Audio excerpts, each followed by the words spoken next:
Assalamualaikum and hello. My name is Nur Ashifa Arin binti Muhammad Nazlan Izza, and I will be introducing a little bit info about inflation.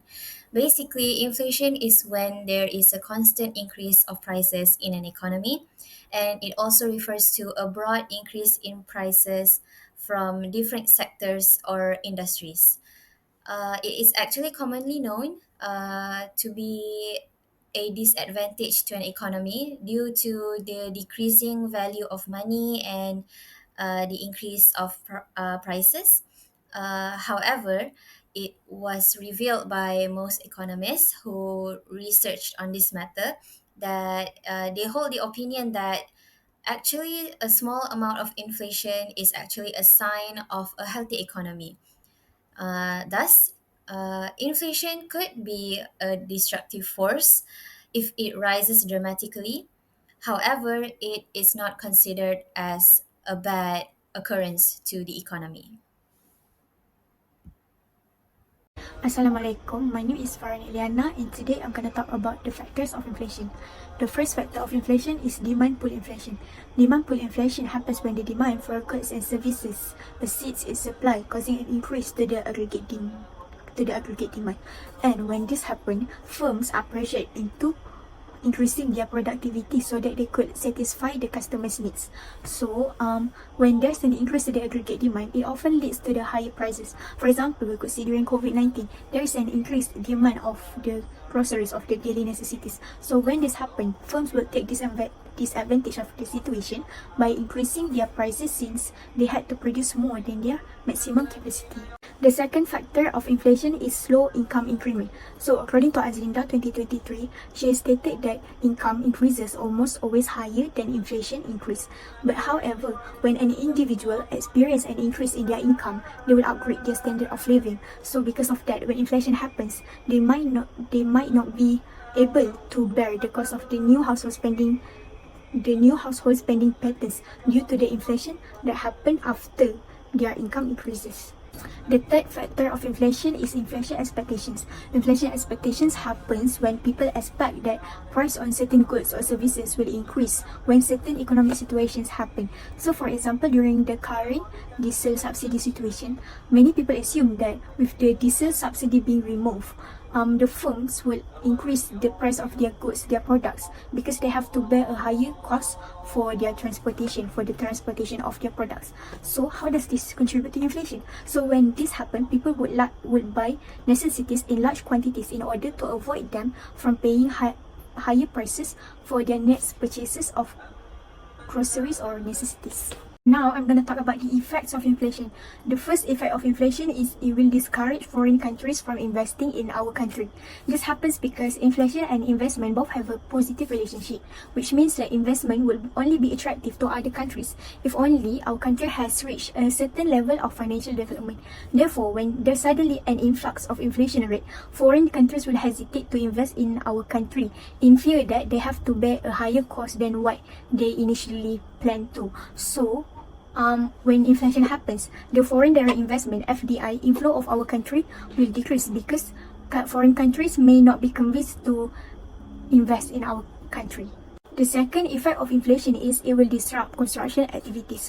When a construction firm is assigned with a project, clients will allocate a specific budget beforehand. However, when inflation happens, clients will have to revise their budget due to the increment price of building materials. In fact, there's an article from Berita Harian that stated that 25 building construction projects had to be put on hold due to the increment price of building materials.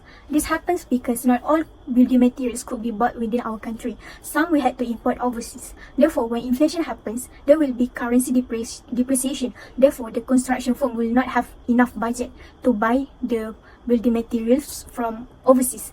Therefore, because of that, they had to pause their construction projects until they found another solution, which is to either increase their budget or delay it to a longer duration. Hi, my name is Nur Alia Adriana. I'm going to explain the third effect of the inflation, which is slower economic growth. This is happening because of the declining export, where we import more goods from other countries rather than export our goods to another countries. Because of declining export, this will lead to the trade deficit and make our GDP fall.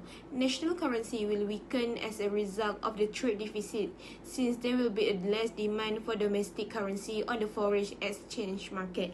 Moreover, economic growth can slower due to the business don't want to make any investment, as during inflation the interest rate is high, and if they proceed to make new business, they might need to bear high interest loan. Last but not least, inflation can erode the purchasing power when it reduces the consumer ability to purchase the same quantity of goods and services as previously. For example, in 2012, with RM 1 ringgit, we can buy nasi lemak, but in 2024, with RM 1 ringgit, we only can buy bread. Due to the price keep on increasing, this will lead to the high cost of living, because the consumer had to choose goods that can fulfill their necessity, not something lavish. Therefore, we can conclude that the inflation is a serious issue where it not will impact on the individual only, but also a nation, and all parties need to play their role in order to curb this issue. That's all from me. Next, I'm going to explain about the solution. There's a lot of ways we can use to curb the inflations. One of the way is by using overnight policy rate, OPR. OPR is how our central bank, Bank Negara Malaysia, set the interest rate for the financial institution that lend money from one to another overnight. When the rate of the interest rate is high, this will make the higher monthly loan repayment for the borrowers. So people will decide to not make any purchase, and this will lead to the decrease in demand, which help to reduce the inflation rate. Next solution we can use is increasing tax. By increasing tax, this will help to decrease the aggregate demand. When the tax is increasing, consumer will start to spend less on goods and services, which will make a decline in consumer spending and decline in demand for goods and services. Moreover, decline in business investment also might happen because of the high cost of borrowing due to the high interest, and this will directly reduce the demand for capital goods such as machines, tools, which also will make a decrease in demand. Last but not least, the government can reduce the subsidies. By reducing the subsidies, we can cut some of government expenditure and increase the amount of national saving. When the government reduces the subsidies, the price of goods will increase and demand for goods will decrease, as people will buy less because of the goods become more expensive. When the decrease in our demand happen, slowly it will bring down the price. Thus, we can conclude that by using the OPR, increase tax and reduce the subsidy are effective measure to reduce aggregate demand, where it will lead to reducing in inflations. That's all from me. Assalamualaikum, my name is Nurmana Rida binti Ibrahim, and I will continue the presentation with advantages of inflation. First is interest rate. Interest rates are adjusted by changes in price level during the inflation. A higher expected inflation rate will reduce the real interest rate, and there are greater incentive for borrower and could encourage consumer and borrower to spend. Other than that, if the inflation rate is high, Bank Negara Malaysia will increase the overnight policy rate, OPR, to keep the inflation in a stable situation while the economy grows. Consumer will keep the money and increase the saving. Second is economic growth. Even price is increasing, consumer will keep buying and will keep increase the demand for goods and services, that leading to increase in the production and overall economic growth. Third is higher wages. Government will increase the minimum wage to keep citizens stable with the rising costs and to reduce the burden. In return, lead to more spending, which increase the economy. For example, during 2022, Prime Minister Yang Ahmad Berhormat Datuk Seri Anwar Ibrahim has increased the minimum wage from 1,200 to 1,500 per month. My name is Farzana Balkis binti Muhammad Fauzi, and I'm going to talk about the disadvantages of inflation. Now, first, we're going to talk about the purchasing power and cost of living. Purchasing power is a measurement of how many goods and services you can buy with money as currency. Now, when there is an inflation, the consumer's purchasing power will decline because of the rises in cost of living. Cost of living is the amount of money we needed to cover our basic expenses such as groceries. Now, in the firm's point of view, when inflation arises, the cost for production for goods and services will increases because the prices for raw materials will rises. Next is wages and incomes. If inflation is higher than nominal wage, it is said that the real wage will fall, causing a decline in living standard, especially those who have a lower income. Now, in Malaysia, lower income are households who are in the B40 categories. Now, if there is an inflation, they will affect the most as it will make their wages seems low as the prices for goods and services increases. Therefore, it will be hard for them to survive as they need to use a large proportion of their monthly household's disposable income on groceries and utilities. And it also goes the same for those who have a very big family but lower income. Now it will be a challenge for firms or organizations because the employees will ask for higher wages as the cost of living standard rises. Now some of the firms and organizations will be facing a phases where their incomes will rises in the state of decreases whereby the profit they gained is not higher as before. Lastly is interest rate. Now, interest rate is the amount lender charge the borrower and percentage of principal of the amount loaned. Bank Negara Malaysia, which is the central bank of Malaysia, will increase the interest rate to tackle inflation, which will causing the commercial bank to charge interest rate higher. There is two types of interest rate. First is the fixed interest rate, which will remain constant even though there is a changes in the interest rate market. Next is the variable interest rate, which will change over the time. Thus, when there is increases in the interest rate market, therefore it will make the interest rate of the loan increases. Back to me, Nur Ashifa Arin, and we will proceed to our next subtopic, which is a little bit of a critical question, which is inflation a bad thing? In order for us to distinguish whether inflation is a good or a bad thing to the economy, we must first digest and also do a little bit of surgery on the roles of inflation in the economy.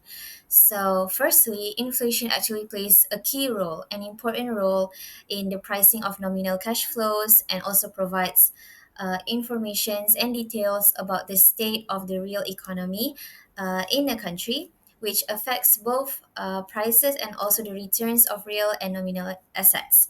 Secondly, inflation also did its service as a useful as a useful signal to the condition of an economy, which means that they actually reveal or expose the actual